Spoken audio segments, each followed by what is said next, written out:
All right, guys, welcome back to Tachas Ha'etz reading and exploration.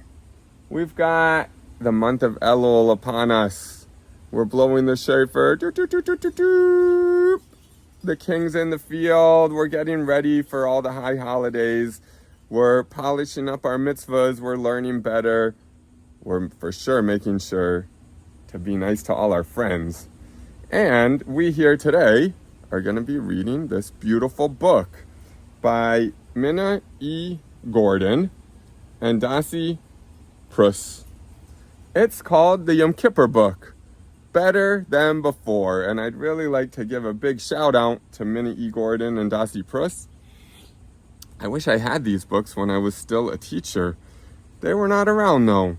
They're great books. They have a Pesach one, they have a Purim one, they have a Hanukkah one, and hopefully they'll continue to just come out with more and more because they're so educational and they are really nice pictures.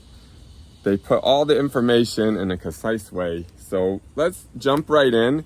Here, I'll try and get it out of the shadows. We have a big chart. I'm not going to go through every single step, but this is the history of Yom Kippur. You might think, like, Yom Kippur, what happened on that? Well, did the Jews leave Egypt? Is that the first time they tried sushi?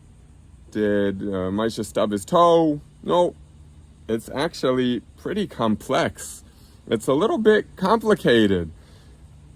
It has to do with when the Jewish people worship the golden cow. And here's the chart showing what happened. The Jews left Mitzrayim. They came to Har Sinai. They got the Torah. Then the day after Matan Torah, the day after Shavuos, Moshe went up the mountain and he told the Jews, I'll be back in 40 days. In 40 days, I'll be back with the Torah from Hashem, with the Luchais. And Hashem gave us those Luchais 40 days, but the Jews made a mistake. Really, it was the Erev Rav, Mitzrayim, that left, even though they didn't really want to be Jewish. They left Mitzrayim together with the Jews just because it looked like a fun time. And they started saying, oh, look, 40 days passed, Moshe's not back.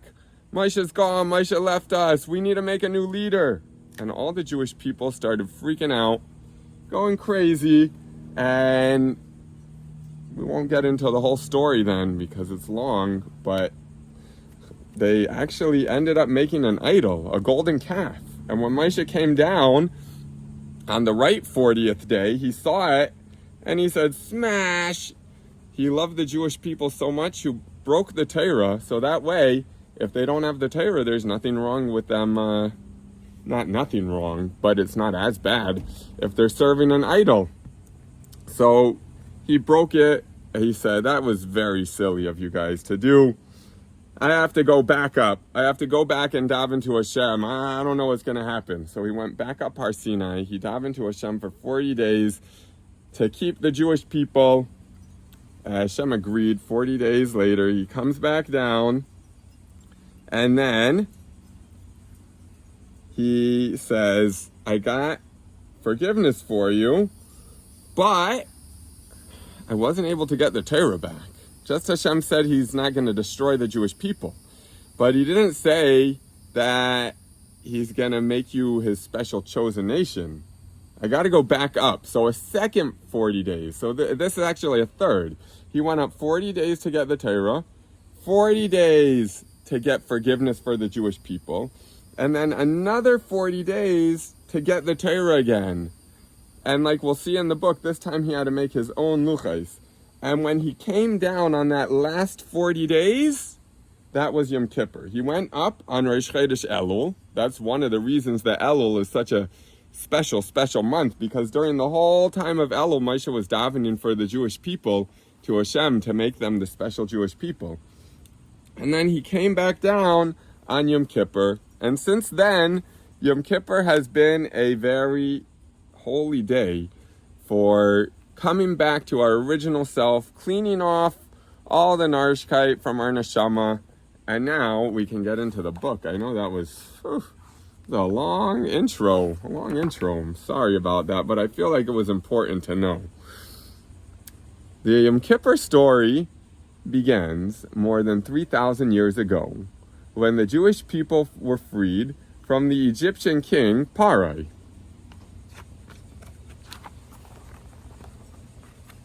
In the desert at Har Sinai stood every single Jew, even souls who weren't born yet, including me and you. I saw something interesting also very recently. I wish I could tell you where it was. It was either in a Sikha from the Rebbe or it was in Likutei Torah. I can't remember. I saw it recently. That this is a point no one really thinks about. All the future neshamas were there. I think it was in a Sikha from the Rebbe. But also all the past neshamas were there. So we think, oh, Avram, Yitzchak, Yaakov, the Shvatim, they never got to get the Torah. Ay, poor them. Yeah, they did a lot of mitzvahs, but they didn't get the specialness of a Torah given by Hashem. They did mitzvahs that they took. But that's limited. That's only what a person can do. But something given by Hashem can only be given by Hashem. That's the only way to get it. So the past neshamas also were at Har Sinai. I thought that was very interesting. Now, back to the book. Sorry about that, guys. The Jewish leader Moshe went straight up into the cloud. Then everyone heard Hashem's voice. It sounded louder than loud. It actually kept on getting louder and louder and louder. A person eventually runs out of breath. And this is what Hashem said. The first two of the Aseret HaDibros. I am Hashem, your one true God, who freed you from slavery. Do not serve any false gods. There are no powers besides me. So we see this is the first commandment. That's the Jewish people leaving Mitzrayim. Who took them out of Mitzrayim? Hashem. I'm Hashem. Serve me. I took you out of Mitzrayim. You'd be a slave without me. And then the second one is there's no powers besides me. This is not a statue. It's an idol. Cross it out. Cross it out. I'm reading a different book now.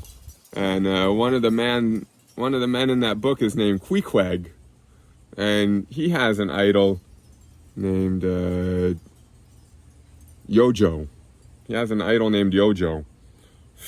If I was there, I'd tell, hey, Queequeg, throw your idol in the ocean. Daven to Hashem.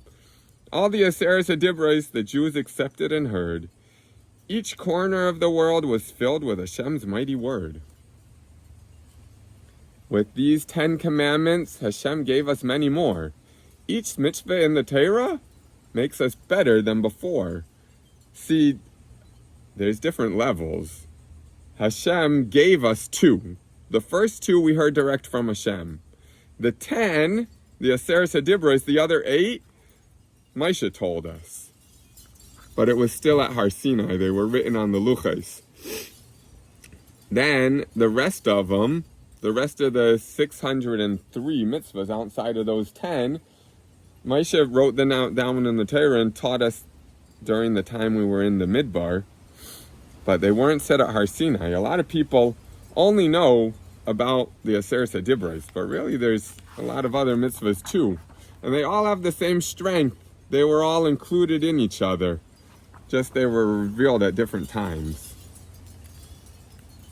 Now Moshe had to go up to learn the Torah's ways. He said, I'll come back down again after 40 nights and days. Because Moshe needed, even though 40 days still doesn't sound like enough, he needed enough time to get the whole Torah from just the Aseret HaDibros and from the little bit of the written Torah Hashem had given him. He needed Hashem to teach him how to learn all the mitzvahs from the little bit that was written down. The people made a mistake and they counted the days all wrong. They worried, where's our leader? What's taking Moshe so long? Perhaps he'll never come back, was what some of the people cried. We're completely on our own without our teacher and guide. Ay vey. So you see, we sometimes think the Jewish people then were such a evil. How could they make such a bad mistake? But I don't know. It was tough. A lot of the people messed up. besides Shevet Levi. So what was so difficult about don't daven to a golden cow? There was a strong Yetzer Hara to it. There was a very big, strong Yetzer Hara to it, because the people thought not only that someone made a golden cow, they thought Moshe's gone and we're in the middle of the desert. And someone convinced them that, oh, this golden cow will take Moshe's place. It was silliness. These men made a false god and told everyone to bow. They made it out of gold. It looked like a baby cow. Now back to his people, Moshe was told to go. Hashem told Moshe, go down the mountain. I only teach you so you can teach the Jewish people. I'm not very happy what the Jewish people are doing right now. Go take care of it. Great trouble was taking place in the camp way down below. Moshe came down the mountain with a precious gift from above. 2 luchos made of sapphire stone. Proof of Hashem's great love. Upon them, the Aseret HaDibros were miraculously engraved. Engraved means when you write something and you carve it in. It's carved in. That's called engraved, like scratched into it. But Moshe knew just what to do so his people would be saved.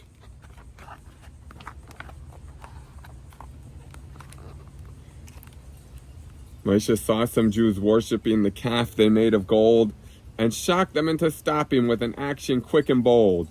He raised those 2 luchos high up into the air. Smash! Phew, good thing this book is made of sapphire. I would have hurt my legs. Then smashed them both to the ground in front of everybody there. Oh, and you can see the people there. The people are thinking, oh my goodness, what do we do? And smash luchos. Ay, what did we do? We messed up so bad. The people felt so sorry for the terrible thing they'd done. How could they forget so quickly that Hashem is the only one? What would happen now? It seemed like all was lost. They simply had not stopped to think. But oh, at what cost?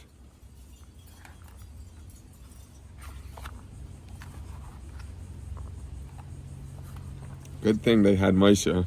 Moshe loved them no matter what. Moshe saw how truly sorry the Jewish people were. They wanted to be better, of this Moshe was sure. So he went back up the mountain to ask for forgiveness for them. While the nation prayed together to be close to Hashem once again. And if you remember in our chart, this second time when he's going back later, when he's going back up, this is on the 18th of Tammuz. So in the middle of the summer. The day after Shiva Asar B'Tammuz, the day after he broke the luchos. Hashem told Moshe, beneath your tent, you'll find some precious stone. Carve a second set of luchos to replace the ones you've thrown. See, the first luchos were very special. There was nothing else like them. They were made by Hashem. They were carved out by Hashem. These ones were also special, but not as much. They came from below. They weren't given as a gift.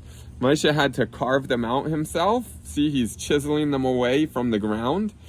And then also, once he carved them out into big squares, cubes, he also had to do all the engraving himself. Oh, and I forgot. This picture back here is a little it's confusing. It looks like they're only engraved in like an inch or something. The engraving went all the way through. It was a big miracle, all the way through the rock. But even though it went all the way through, the letters weren't backwards on the other side. They were the right direction.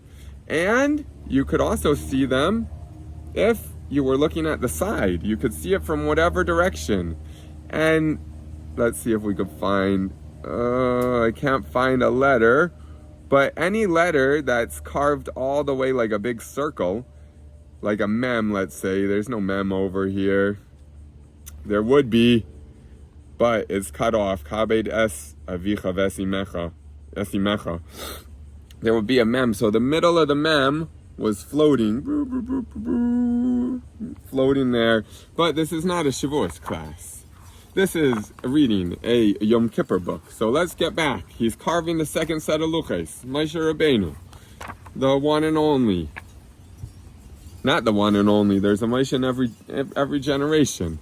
And every Jew has a piece of Moshe in them. Here you see, he carved them out. There we go. To deserve the new luchos, forgiveness they would need. But could it be possible to erase their past misdeed? My son, I was very proud of him when we were reading this. He was saying, what? Erase their past? How can you erase what you did already? You can't erase something you did. It's already done. He's right. But Hashem is unlimited, and the Torah is unlimited. It's higher than time. And through tshuva, the Torah teaches us that we can make it like we never even did the Aveira, or even that the Aveira could turn into a mitzvah. So Moshe went up a third time for 40 days and nights to learn how true return to Shuvah can turn their wrongs into rights. And I'll tell you just what I told my son, that sometimes if a person did an Aveira, and then they realize that they did it wrong, and they realize, ay vey, that was really wrong of me to do. I thought I was better than that. That was really not good to give in. I shouldn't have said that about my friend, or I should have said those words at davening better, whatever it happens to be. And when a person feels bad and that makes them be nicer to their friend in the future, to make up for something not nice, or to daven nicer in the future. There's an ant on me again. Or to daven nicer in the future, or to say brachas nicer, or to give tzedakah more consistently. That can turn the Aveira into a mitzvah, because it's the fuel, it's the gasoline that's helping you do the mitzvah even better now. So the Moshe went up on the third time. Remember, that was Rosh Chodesh Elul. And he came back down 40 days later. 40 days after the beginning of Elul is the 10th of Tishrei, Yom Kippur. On the day of Yom Kippur, Moshe returned to the Jews, carrying the two new luchos and bearing the great news. You're forgiven completely. Hashem loves you even more. Your connection to the one above is closer than before.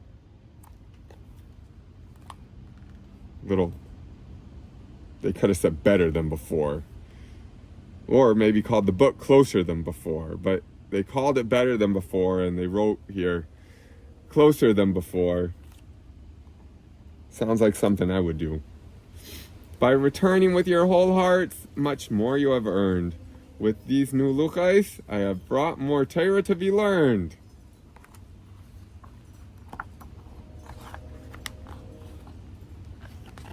Moshe placed these holy luchos in a box of gold and wood. In the inner room of the Mishkan, the Aron HaBris stood. A bris means a promise. So whenever we hear the word bris, it's we hear like a bris milah. When you have a baby, or your friend has a baby, mazel tov, and you go to the bris, and the baby cries a little, and then it gets a name. But a bris means a promise. There's all kinds of brisim. You could make a bris with your friend that you're always going to share with each other. You can make a bris with your parents that you're going to listen. So this is called the Aron HaBris, the box of the bris, because it has the bris, the promise that Hashem and the Jewish people made with each other. We made a promise to Hashem, and Hashem made a promise to us, and that's embodied in the Torah. That we're going to do Hashem's mitzvahs, and Hashem's going to take care of us. So that's why it's called the Aron HaBris. In there also was a jar of man, and there was also Moshe's stick, an Aron stick. It was hidden right before the first Beis HaMikdash was destroyed, so that way it wouldn't get stolen and fall into an unholy place. So it's hidden somewhere under the Beis HaMikdash, under the Kaisel. Every year on Yom Kippur, not really the Kaisel, you have to further on to Har Habayis, but you guys know what I mean. Every year on Yom Kippur, which is the holiest day, the Kohen Gadol would enter that special room to pray. Dressed in white from head to toe like an angel from above, he would ask Hashem to bless the Jews with everlasting love. You could see his little short davening in the Machzor this Yom Kippur. And he also burn keteris. You can see there, he burns good smelling spices. He has a little shovel there and a little keteris there. Now we celebrate Yom Kippur every year on that same day, coming closer to Hashem, letting nothing stand in our way. We spend the day in prayer to make our souls shine even more. Yom Kippur has the power to make us better than before. Oh, boom, mic drop. They did it. They used better than before at the end. I think we'll stop this part of the book here, and we'll continue the second part next time. The next time is going to be how to celebrate, but you know, that's like, it's a book on its own almost, how to celebrate Yom Kippur. There's a lot to it. It's a big day. So, from everyone here at Tachas Ha'etz, like me, Shlomo, and my fish, and oh, my gecko. I have to show you guys my gecko one day. He lost his tail, but he's still cool. I wish you guys a happy day and a happy rest of your Elul, Ksiva, V'chasima Teva, V'shana Teva Masuka, and I'll see you next time on how to celebrate Yom Kippur. Take care.